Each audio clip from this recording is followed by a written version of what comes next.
O Saber Direito desta semana é sobre administração pública. O curso é com o advogado e professor de direito Carlos Barbosa.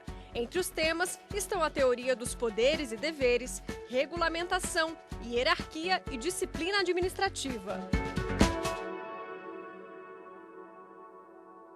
Olá pessoal, tudo bem? É com enorme prazer que a gente dá início à nossa terceira aula a respeito dos poderes administrativos e deveres da administração. Nesta aula, nós vamos dar início à análise das modalidades de poderes administrativos.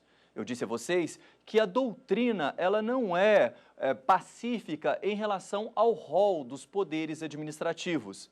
Na verdade, há uma contradição, na verdade, uma divergência entre os doutrinadores no que tange às modalidades de poderes administrativos. A maioria dos doutrinadores, dos administrativistas, entendem que os poderes administrativos eles são compostos pelo poder discricionário, poder vinculado, poder disciplinar, poder regulamentar, poder de polícia e poder hierárquico. Ocorre que, dentro da própria doutrina administrativista, existem aqueles que não concordam com essa classificação, não concordam com essas modalidades. Alguns entendem, por exemplo, que o poder discricionário e poder vinculado não são, na verdade, poderes autônomos, como os demais poderes citados. É o caso, por exemplo, da professora Maria Silvia Zanella de Pietro.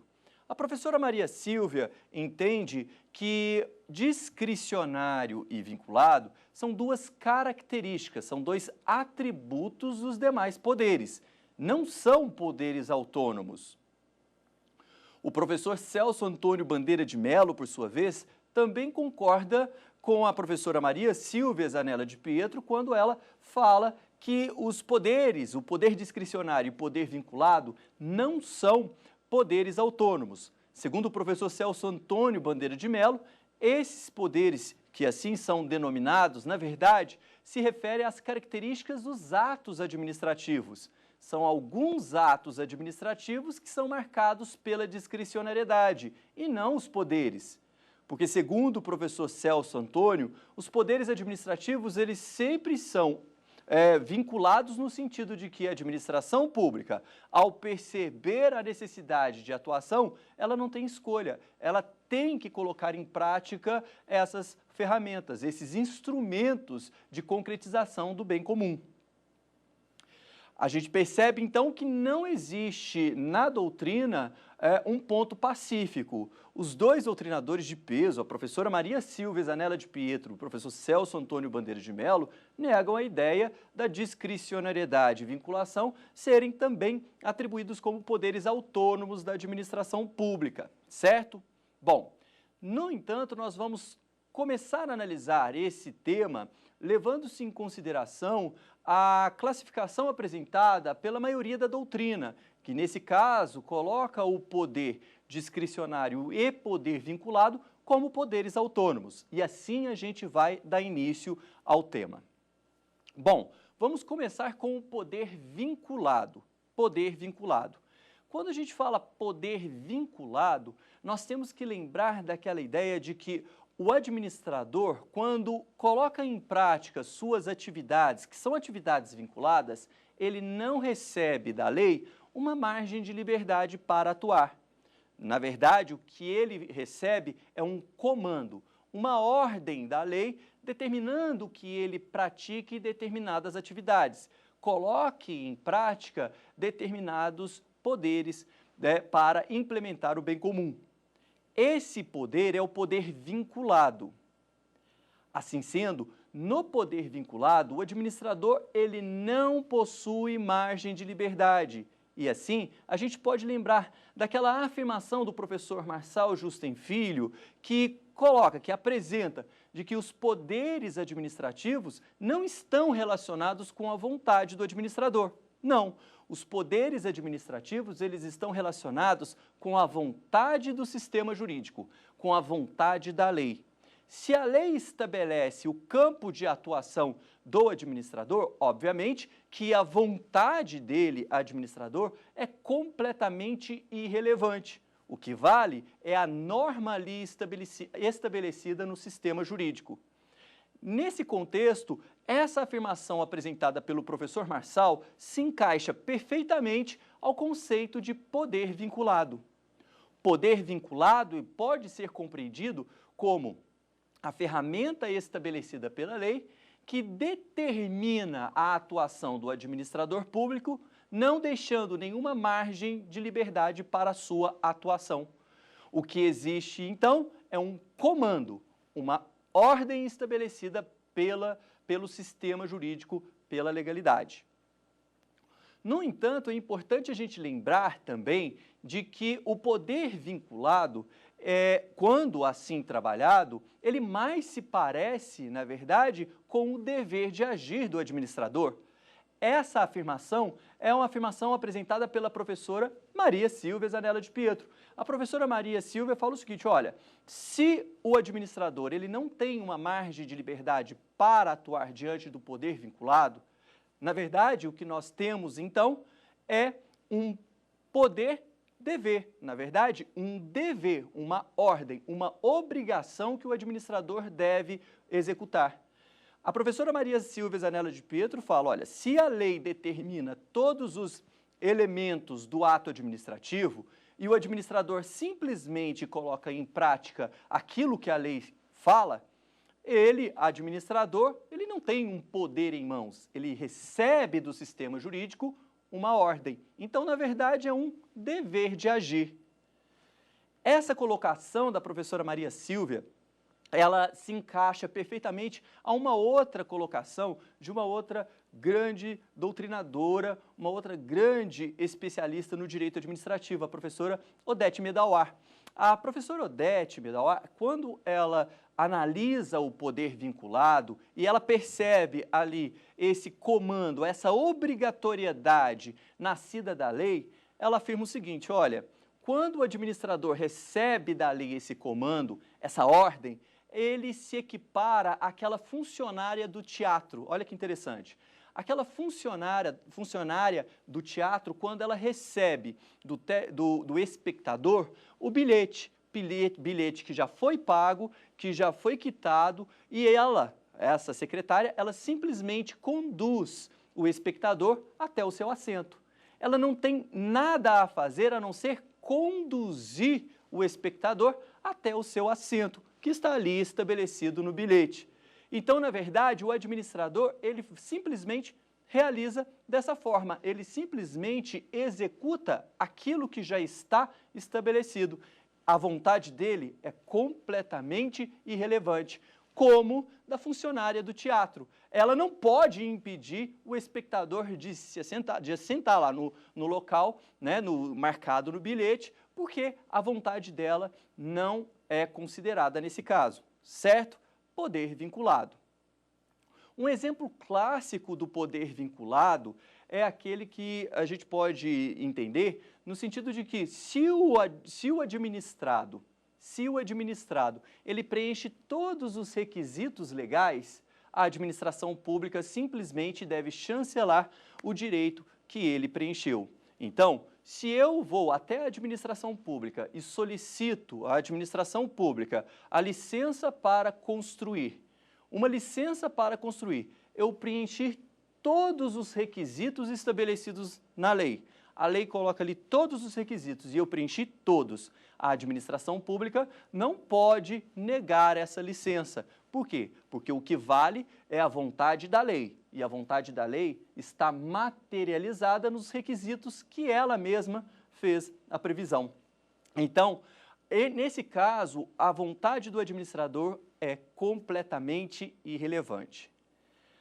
Poder vinculado, ele também deve ser controlado. Se no poder vinculado o administrador público não tem margem de liberdade de atuação, significa que, neste contexto, não há o exercício do juízo de conveniência e oportunidade.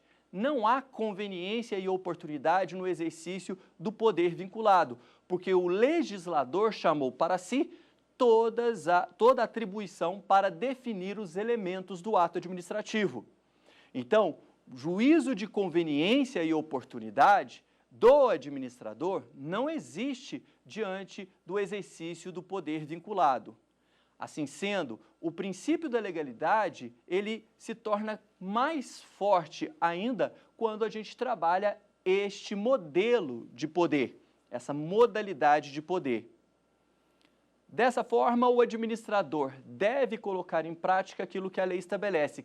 Caso contrário, se ele não colocar em prática, o ato será considerado ilegal e receberá o controle do Poder Judiciário e da própria administração. No sentido de que, se o ato for praticado ilegalmente, a administração pública tem o dever de anular esse ato, caso ela verifique que houve, na verdade, um descompasso entre aquilo que foi praticado pelo administrador e aquilo que está estabelecido na lei. Se a administração pública não fizer esse controle, o prejudicado ou qualquer interessado poderá se dirigir ao Poder Judiciário e solicitar a anulação do ato praticado no exercício do poder vinculado. Você pode se perguntar, professor, mas o poder vinculado ele é bem fechado, não é verdade? Sim, o poder vinculado ele é bem fechado na estrutura estabelecida pelo legislador.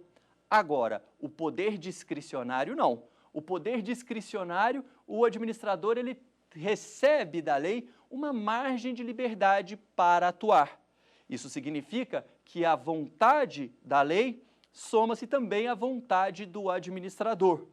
O administrador, quando coloca em prática o poder discricionário, ele realiza o chamado juízo de conveniência e oportunidade. Juízo de conveniência e oportunidade. Mas quem determina a margem de atuação do administrador no que tange à prática do poder discricionário é a lei. É claro que não existe nenhuma liberdade irrestrita ou ilimitada do administrador público. Pelo contrário, ele está submetido ao sistema jurídico, o sistema da legalidade. Nós, ao estudar os poderes administrativos, no nosso primeiro encontro, nós tivemos a oportunidade de analisar a evolução da administração pública. Chegamos num ponto em que a administração pública se submete à legalidade e ao direito. Na administração pública patrimonialista, a gente viu o monarca, ele centralizava todos os poderes em si e ele praticava de acordo com a sua liberdade individual, no sentido de que o ato era praticado de acordo com seus interesses particulares. Hoje, na administração pública que se submete ao regime jurídico administrativo e que se submete ao sistema jurídico, não há espaço para o administrador centralizar em si, trazer para si todos os poderes, porque nesse caso existe ali um sistema jurídico que acaba limitando a sua atuação e determinando qual é a margem de liberdade no exercício da sua discricionariedade. No poder discricionário, nós podemos trazer um exemplo muito interessante, que há uma discricionariedade da administração pública no que tange à nomeação de servidores aprovados em um concurso. Como assim, professor? Se o servidor público ele foi aprovado em um concurso público, passou pelo certame, passou por todas as etapas e nós estamos ali diante de um aprovado. A administração pública irá nomear esse servidor ao longo do tempo, tendo em vista a necessidade de novos servidores para ocupar aquele cargo. Então, existe uma margem de discricionariedade no que tange a nomeação desses servidores. A administração pública irá analisar qual é o momento mais conveniente e oportuno para a nomeação daquele servidor, para a nomeação daquele que foi aprovado no concurso. Então, é importante lembrar que existe ali um campo de atuação legal. Assim, o princípio da legalidade também se aplica no âmbito da discricionariedade. Caso contrário, estaríamos diante de um Estado que legitimaria, caso não houvesse essa vinculação à legalidade, legitimaria a arbitrariedade. A arbitrariedade, essa expressão arbitrariedade, está relacionada com o abuso praticado no exercício do poder discricionário. Quando o administrador, ele simplesmente pratica o ato descumprindo os limites da legalidade, né, nos limites estabelecidos para a sua atuação, ele estará agindo de forma abusiva ou de forma arbitrária.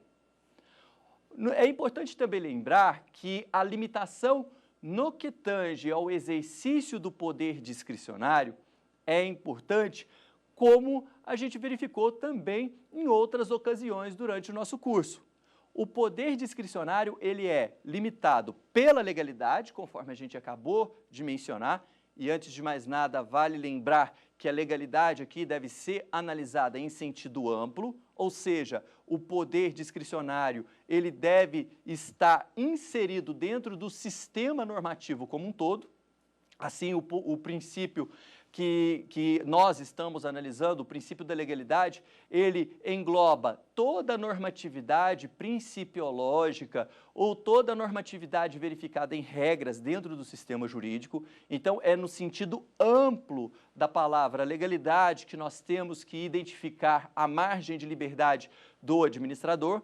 Além disso, a professora Odete Medawar, ela traz também uma observação interessante em relação ao poder discricionário, que é uma outra limitação. Ela fala o seguinte, olha, existe a limitação da motivação. Segundo a professora Odete Medawar, os poderes administrativos, principalmente os poderes discricionários, o poder discricionário, né, ele não tinha a obrigatoriedade de ser motivado. O exercício do poder discricionário, em determinado momento do direito administrativo, ele não era compreendido como uma decisão ou um ato, melhor dizendo, um ato que precisasse de ser motivado, justificado. Segundo a professora Odete Medawar, hoje, o exercício do poder discricionário, ele precisa sim ser motivado. Isso porque, segundo a professora, a motivação, ela traz para o administrado, traz para as pessoas elementos, traz para as pessoas que são destinatárias daquele ato, elementos que possam identificar as razões da prática do ato discricionário. Então, hoje, segundo a professora Odete Medawar, prevalece a ideia de motivação dos atos praticados no exercício do poder discricionário, uma vez que o poder discricionário, ele precisa ser restringido, limitado por esse sistema principiológico, o princípio da motivação. O princípio da motivação é um princípio implícito, ele não está estabelecido no artigo 37 caput da Constituição. Ele decorre do sistema jurídico, ele tem previsão no sistema infraconstitucional, e então, nesse caso, ele é considerado um princípio, né, implícito da administração pública e deve ser, sim, considerado, segundo a professora. Um outro elemento, uma outra limitação, é a limitação referente ao procedimento. Como assim? O exercício do poder discricionário, ele não pode ser realizado abertamente, livremente, totalmente desconectado dos procedimentos estabelecidos para a sua execução. É interessante entender que a doutrina, nesse caso, coloca a parte procedimental como uma forma de limitação da discricionariedade. Assim, mesmo que o ato seja um ato discricionário, mas se ele estiver inserido em um procedimento estabelecido pelo sistema jurídico, o poder discricionário deve sim respeitar esse procedimento. O procedimento, ele, quando estabelecido pela legislação, pela lei, ele prevalece no que tange, prevalece sobre a discricionariedade do administrador. Então, o poder discricionário, quando inserido dentro de um procedimento, de um processo, o processo deve sim ser respeitado, certo? Um outro ponto também apresentado pela doutrina como forma de limitação do poder discricionário se refere a quê? Se refere à competência. A competência também é um elemento que vincula a questão da discricionariedade. Claro, eu sou o administrador público. tá? As minhas atribuições estão estabelecidas na lei. A lei coloca ali as minhas atribuições e eu devo sim respeitar a legislação no que tange às minhas funções. Ótimo. Nesse caso, somente haverá exercício regular do poder discricionário quando aquele que pratica o ato discricionário, ele tenha atribuições apresentadas pelo sistema jurídico, tenha competência. Somente será legal o ato discricionário decorrente do exercício do poder discricionário quando esse ato for praticado por um agente competente. A competência, ela é importantíssima. A competência é importantíssima. Nós vimos que quando um ato é praticado por um agente que extrapola a competência, esse ato é considerado um ato decorrente do excesso de poder. O excesso de poder, conforme a gente viu, gera sim responsabilização ao agente. Aquele que extrapola os limites de suas atribuições estabelecidas pelo sistema jurídico, ele é responsabilizado, seja na esfera administrativa, na esfera civil, na esfera penal, e ele pode incidir nas regras de improbidade administrativa. O excesso de poder acontece justamente quando o elemento competência é violado. Então, o poder discricionário, claro, é uma margem de liberdade, olha a palavra, margem de liberdade, não significa ampla liberdade ou liberdade irrestrita do administrador. O que existe ali é uma margem estabelecida pelo sistema jurídico para que o administrador possa adaptar aquele ato ou aquela atividade a uma realidade fática.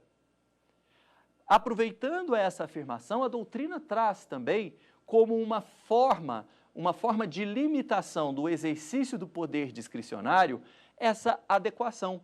A adequação desse poder, a adequação do exercício desse poder à realidade social, à realidade empírica. Por quê, professor?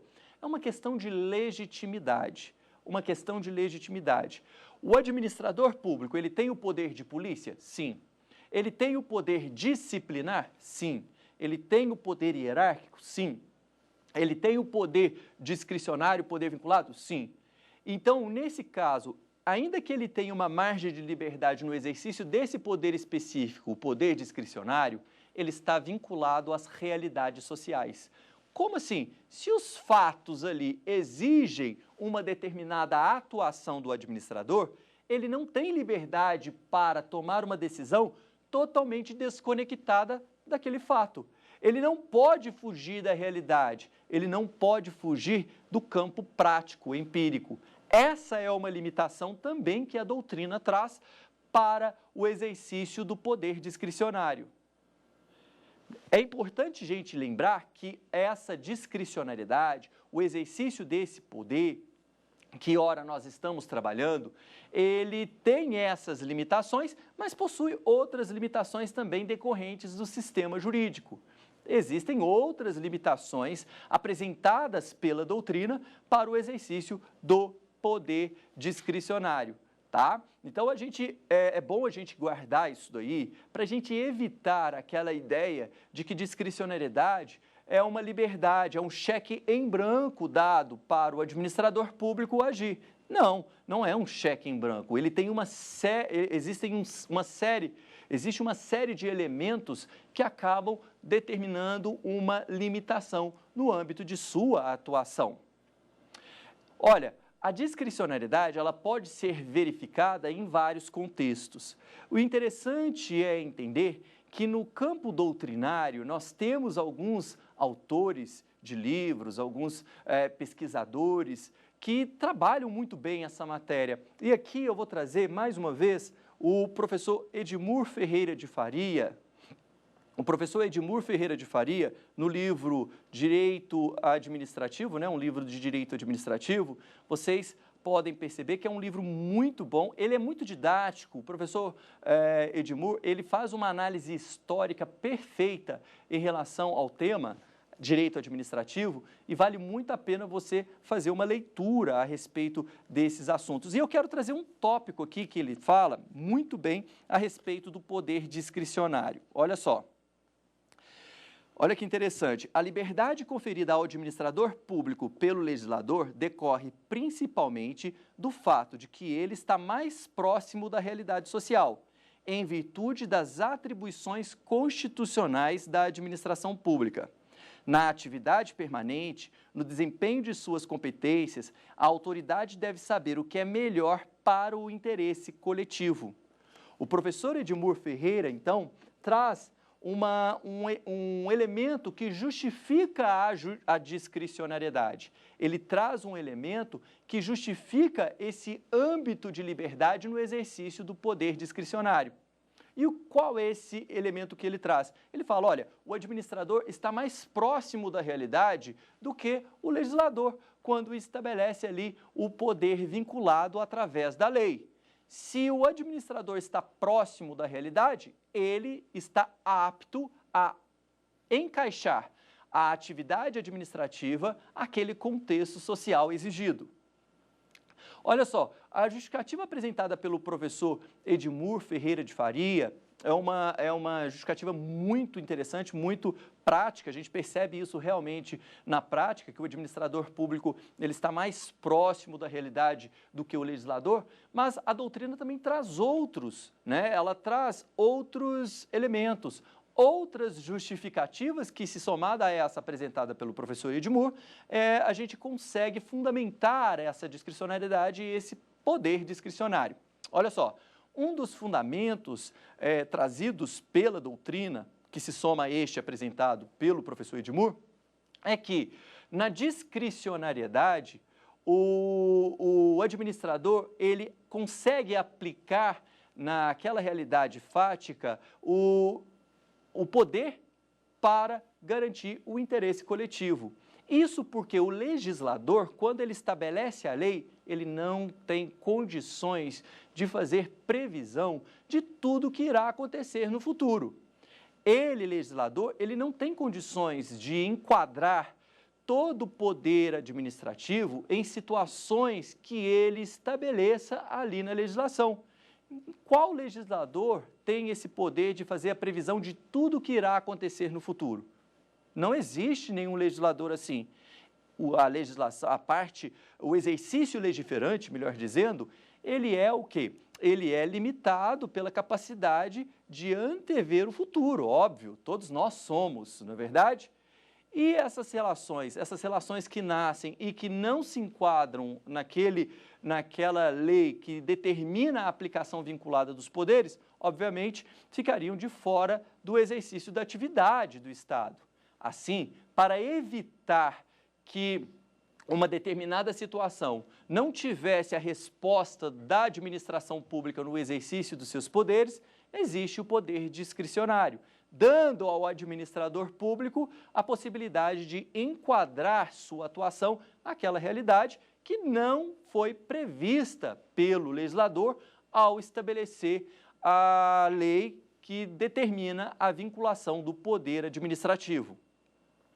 Uma outra questão também apresentada pela doutrina e que justifica a discricionariedade, o poder discricionário, é a questão de que as relações hoje são relações complexas, né? As relações que marcam a nossa sociedade contemporânea é a complexidade. Na verdade, é isso mesmo.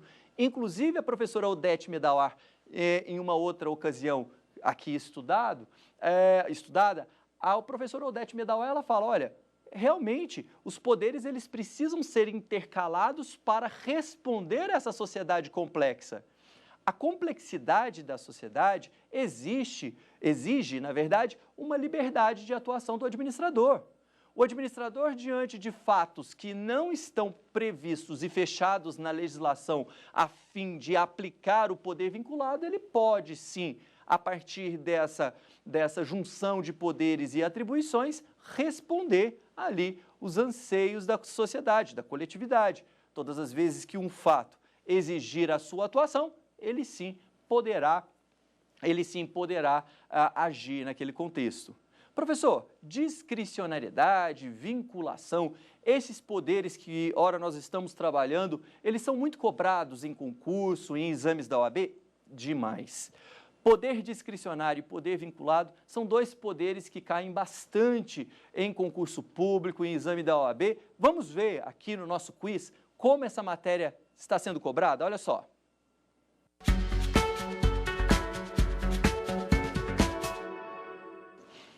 Em razão do poder discricionário, letra A, o administrador pode aplicar qualquer penalidade ao funcionário faltoso, mesmo que não seja expressamente prevista no ordenamento jurídico. B, o administrador tem ampla liberdade para a prática do ato administrativo. C, a competência para a prática do ato administrativo é automaticamente delegada para a autoridade subordinada.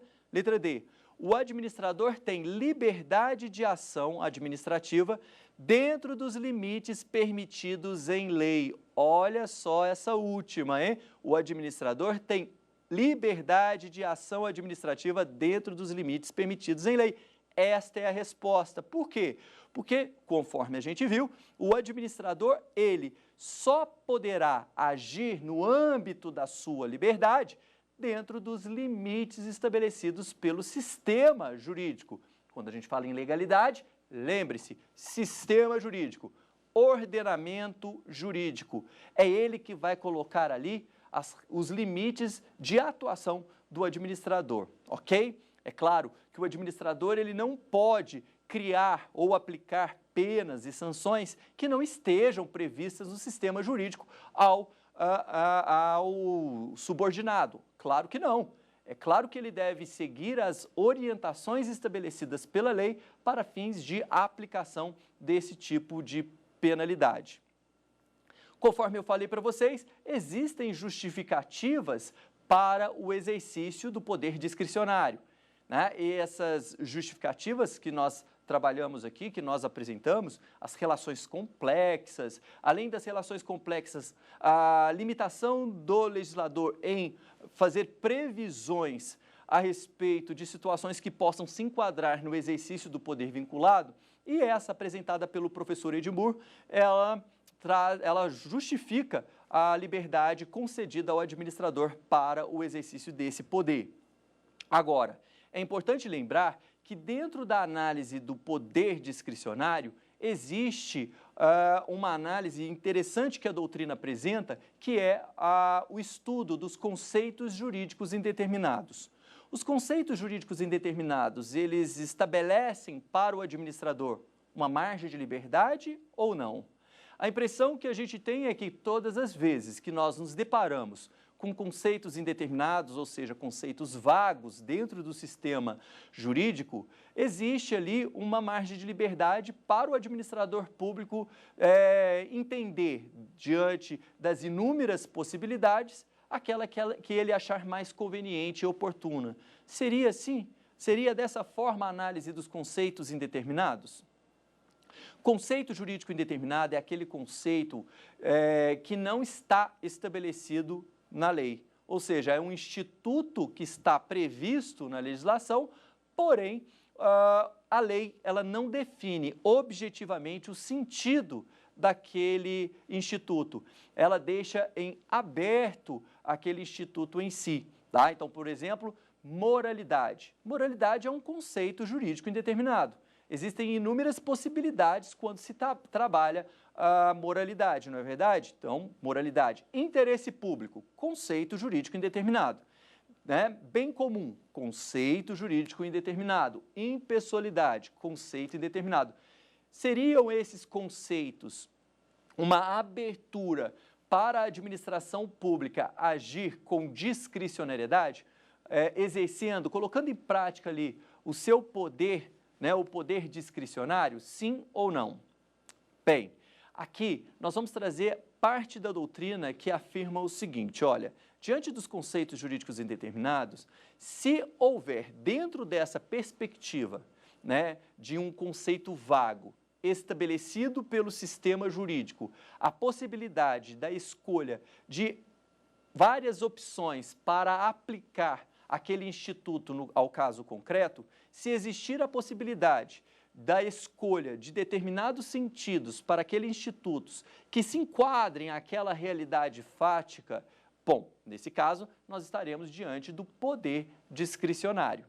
No entanto, se o conceito vago exigir apenas uma interpretação para se alcançar o bem comum, neste caso, obviamente, nós não estaremos diante, né, do poder discricionário, porque se existe apenas um sentido que mais se enquadra ao interesse coletivo, ao bem comum, logicamente, não há discricionariedade nesse ponto, não há discricionariedade nessa acepção. Então, o que importa aqui, quando nós trabalhamos os conceitos indeterminados, é entender se esse conceito pode ou não receber várias interpretações que se enquadrem perfeitamente no preenchimento do interesse público, na consecução do bem comum. Caso contrário, se for uma resposta apenas na interpretação daquele instituto, obviamente, poder vinculado é que nós aplicaremos ali diante do caso concreto. O conceito jurídico indeterminado é um dos fatores que muitos afirmam justificar e fundamentar ali o exercício do poder discricionário. Professor, então, existem aqueles doutrinadores que entendem que conceito jurídico indeterminado é, sim, um âmbito de atuação livre do administrador? Sim, livre dentro, obviamente, da legalidade, sempre dentro da legalidade. Existe uma outra questão que também é apresentada pela doutrina que demonstra a presença do poder discricionário. Quando a lei objetivamente estabelece opções para o administrador, a escolha da melhor opção ali também demonstra e materializa o poder discricionário dentro do sistema. São dois fatores que a doutrina traz que justifica a discricionariedade. Primeiro, conceito jurídico indeterminado. O conceito jurídico indeterminado, quando presente, ele pode dar ensejo ao exercício do poder discricionário, ou opções dadas para o administrador, opções essas previstas em lei, para que o administrador escolha a melhor opção naquele caso concreto. Também haverá poder discricionário. O juízo de conveniência e oportunidade, é o núcleo do exercício do poder discricionário. Então, se eu solicito à administração pública uma autorização para a prestação de uma atividade e a administração pública analisa essa atividade e verifica que essa atividade não é conveniente e oportuna para a coletividade, ela, a administração pública, com base no juízo de conveniência e oportunidade, fala, olha, não dá. Eu quero colocar a minha barraquinha lá na feira tal, me dá uma autorização para eu participar da feira. A administração pública vai analisar, vai falar, olha, você não tem essa autorização porque não é conveniente e oportuno que isso aconteça, que você execute esse tipo de atividade lá naquela feirinha. Então, é uma questão de discricionariedade, uma margem de liberdade e, segundo o professor Odete Medoar, tem sempre que ser motivada.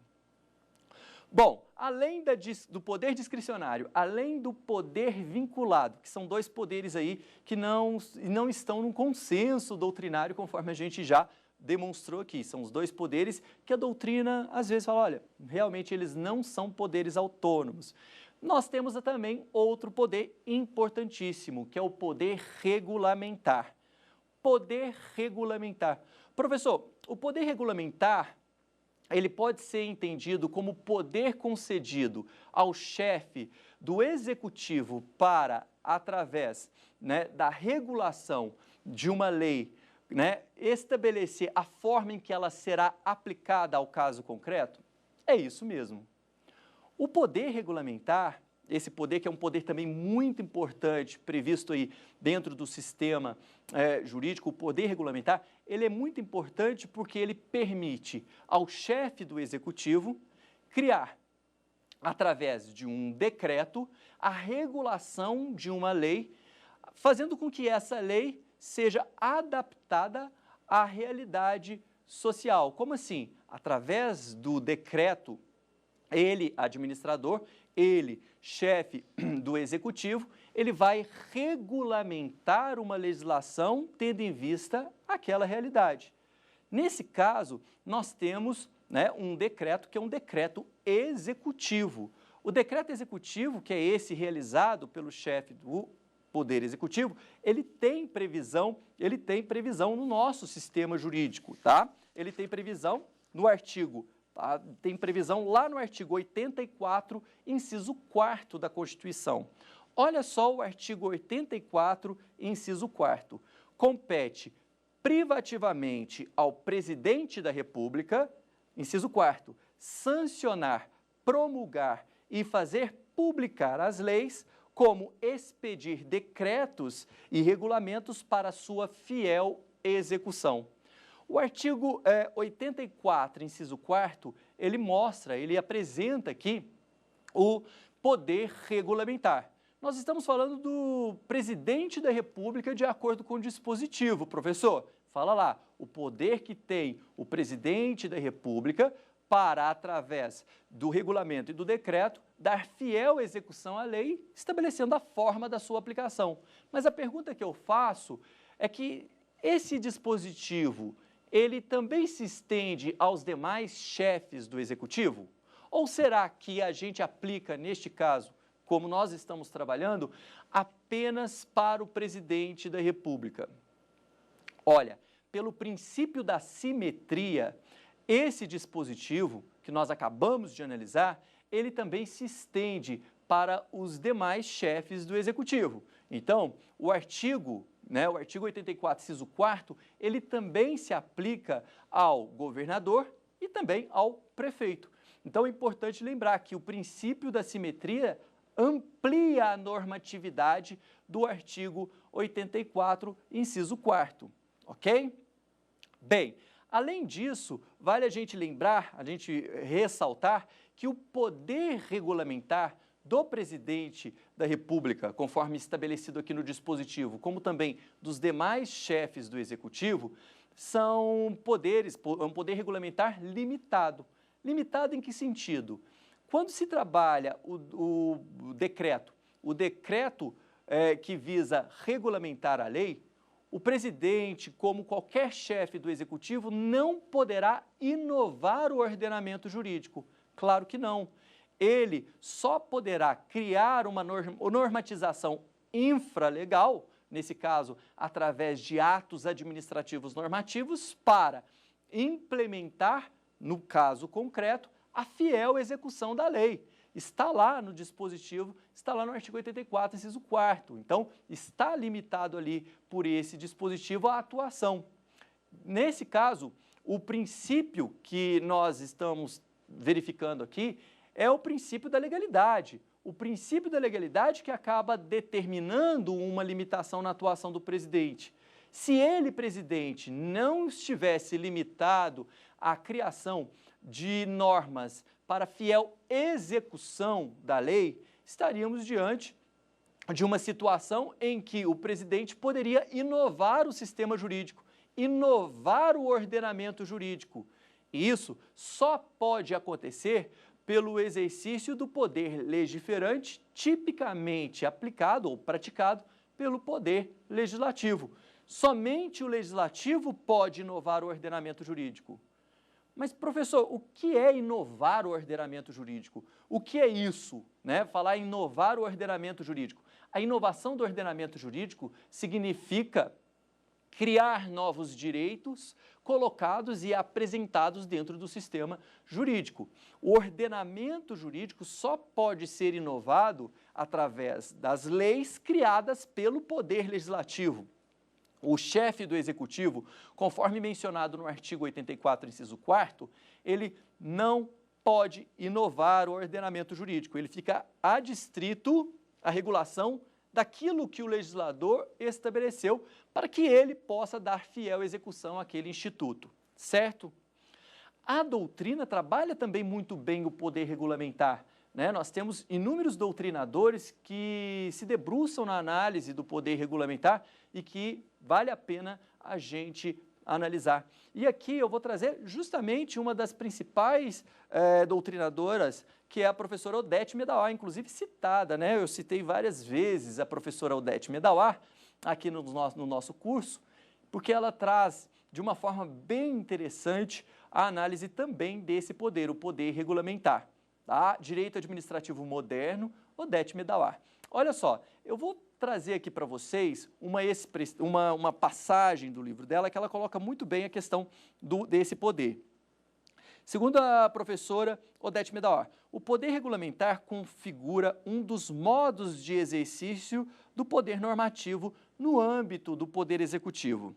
Do ponto de vista lógico, é melhor dizer que há um poder normativo geral, do qual o poder regulamentar se apresenta como espécie.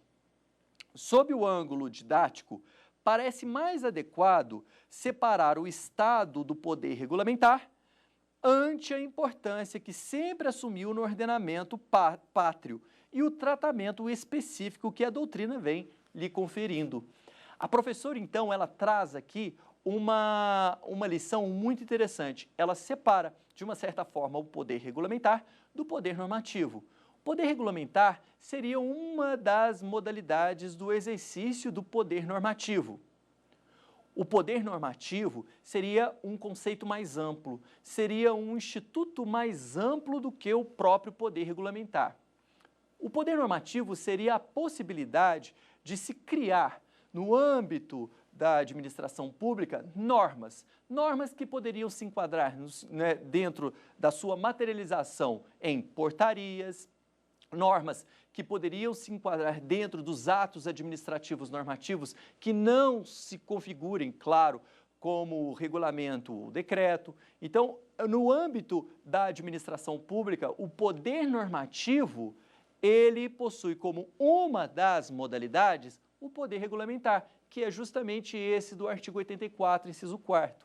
Poder normativo é o poder que tem a administração pública de criar um sistema de normas infralegal, ou seja, normas administrativas, para justamente criar situações que se enquadrem ali à legislação estabelecida dentro do sistema jurídico, certo? Essa colocação da professora Odete Medawar, ela é muito interessante, ela é muito importante para a gente entender perfeitamente o sentido dessa matéria, tá? Agora, existe dentro do sistema do poder regulamentar algumas modalidades de decreto. O decreto, ele pode ser um decreto que vise a execução, mas é possível também que exista o chamado decreto autônomo. Seria possível ou não? Vamos lá?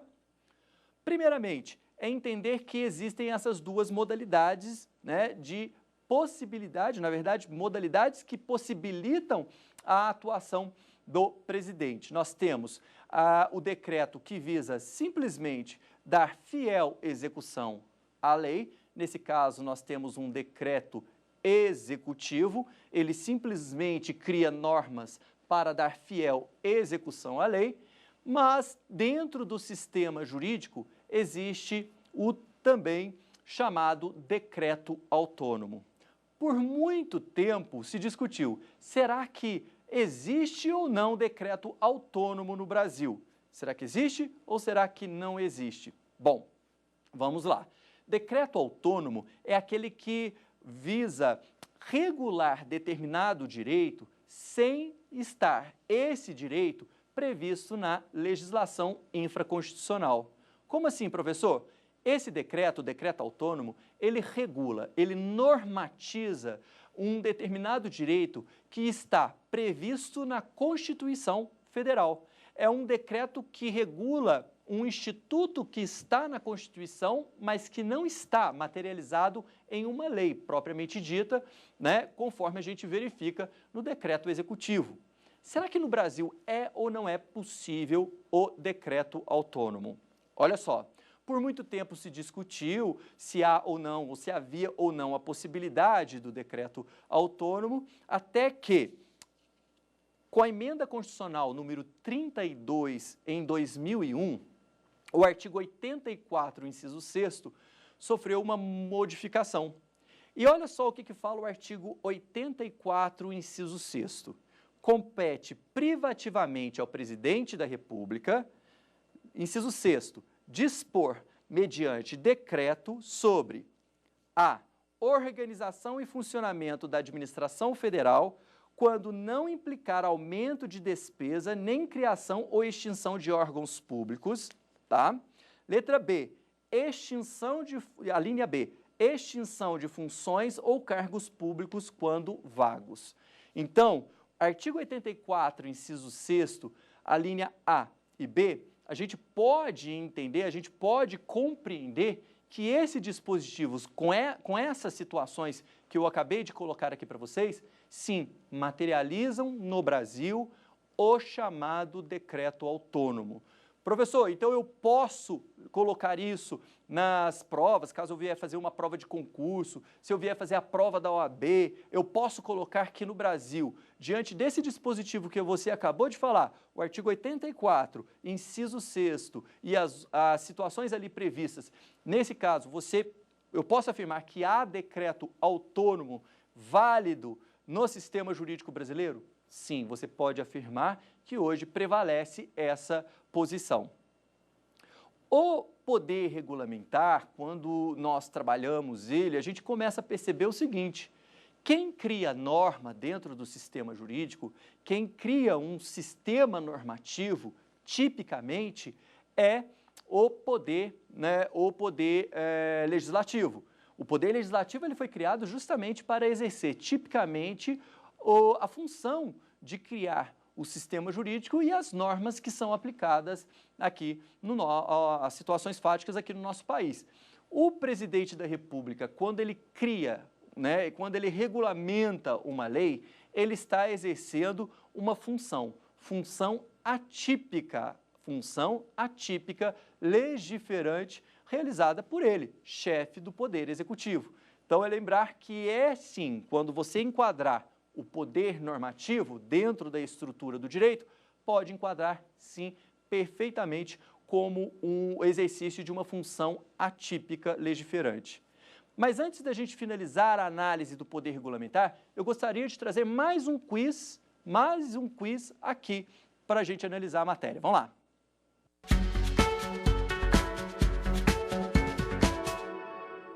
Esse quiz aqui também se refere ao poder discricionário. Vamos lá, são elementos fundamentais do poder discricionário. Letra A, conveniência e oportunidade.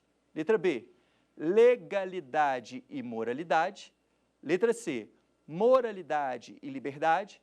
Letra D, limitação e finalidade. Letra E, competência e finalidade. Gente, os elementos fundamentais do poder discricionário está aí marcado, olha só, conveniência e oportunidade. Então, o interessante é saber que, nesse caso, a gente viu ali a resposta, é o juízo de conveniência e oportunidade. É a margem de liberdade do administrador, conforme a gente estudou quando a gente trabalhou a questão da discricionariedade. Juízo de conveniência e oportunidade que o administrador público ele irá executar dentro daqueles limites legais, certo? Bom, o poder discricionário a gente já está sabendo tudo sobre ele, a gente está sabendo tudo sobre o poder vinculado e para a gente entender o poder regulamentar de uma forma bem sintética e objetiva, eu gostaria de lembrá-los que esse poder, o poder regulamentar previsto no sistema jurídico, ele é um poder que visa permitir que o administrador traga para a realidade aquela abstração da lei estabelecida quando o legislador criou aquele direito, aquele instituto que precisa necessariamente da prática de um decreto para aplicá-lo ao caso concreto.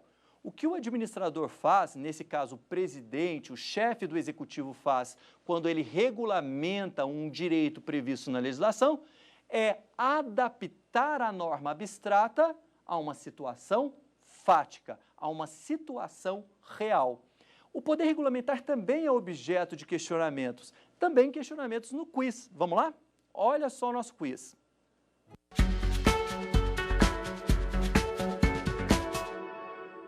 No que tange ao poder regulamentar, podemos afirmar que consiste, letra A, na função típica do Procurador-Geral da República, letra B, função típica do presidente do STJ, C, função típica do presidente do STF, D, atribuição típica do chefe do Poder Executivo. A resposta certa é justamente a letra D. A letra D é a atribuição típica do chefe do Poder Executivo.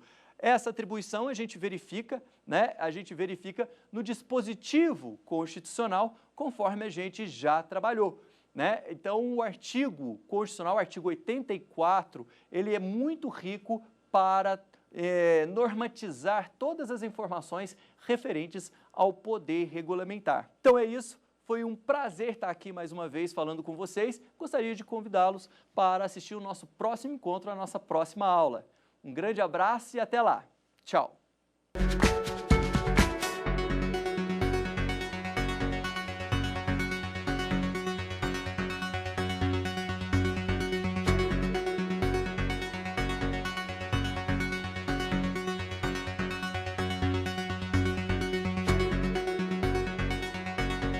Ficou com dúvidas? Então mande um e-mail pra gente, saberdireito@stf.jus.br, ou entre em contato pelo nosso WhatsApp. O número é este que aparece na sua tela. Você também pode estudar pela internet. Acesse tvjustiça.jus.br ou reveja as aulas no nosso canal do YouTube, TV Justiça Oficial.